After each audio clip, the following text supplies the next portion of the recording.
That's me. Hi. Okay, go.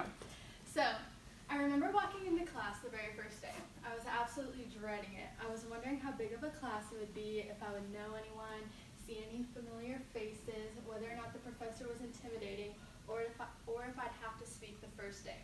As I walked in, of course, the only seat that was open was the very front table next to this tall, intimidating, beautiful woman with scrubs on that had genius written all over her. Shout out to you, Mary Kate. And my fear immediately intensified. However, I was pleased with the size of the classroom. I was relieved that I wouldn't have to speak in front of a giant lecture hall. However, I realized that the smaller setting would actually make it easier for people to pay attention to me. That scared me at first, but I've come to realize that this small little classroom and group of people have actually opened my mind to public speaking big time and has shown me why this is an important quality to have in order to make an impact in my future. A few takeaways. Thank you. That have stuck in my brain that I've learned in this class that'll help me improve from here on, even after leaving this class, is the importance of getting to know others, expanding your knowledge, and the art of practice. So as you all know, the first assignments in this class basically involved sharing our life stories with one another. We got to know one another pretty soon on and started to develop a feel of what each person is about. Juanita, she's a hard worker who loves her children. Bryce plays drums. 10, he's a ninja. Learning these things about each other made it easier for us to come up here and connect specific points and ideas we may have with our audience's interests and beliefs.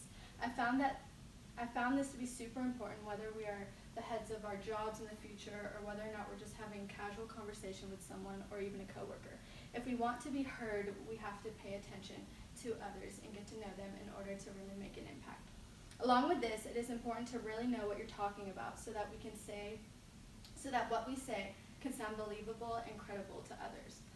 I could have easily gotten up here when presenting my topic, physical activity play, and just stated my opinions on why I thought it was important.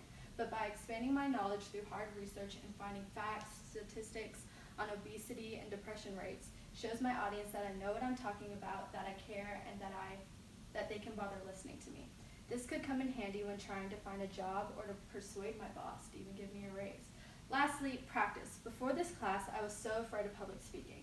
Still am, honestly. But, I was so afraid I almost cried when I realized I couldn't take this class online. It made me sick to my stomach to even think about getting in front of people. But I had to, and I'm happy I had to, because I've realized that by avoiding public speaking wouldn't keep, no, let me. I've realized that by avoiding public speaking wouldn't keep it from avoiding me. There are going to be times when I have no choice but to be speaking in public, so why run from it when I could instead practice doing it and in turn build my confidence and possibly gain respect from others with whatever it is I have to say. The fact of the matter is, public speaking skills are crucial, and if I want to be a successful businesswoman in the future. And the things I've learned in this class, such as the importance of getting to know others, especially a group of people I may speak in front of, expanding my knowledge by doing research and or studying, and practicing the things that I may not be the best at instead of running away from them, will all help me achieve that goal. Some days I may fail, but my favorite quote, as I mentioned on my inspiration board, breathe, it was just a bad day, not a bad life, reminds me that I can pick myself right back up and work hard to improve my abilities to speak in front of others. And I thank this course, Professor Cerulean, and you all for encouraging me to do so, and I encourage you all to do the same. Thank you.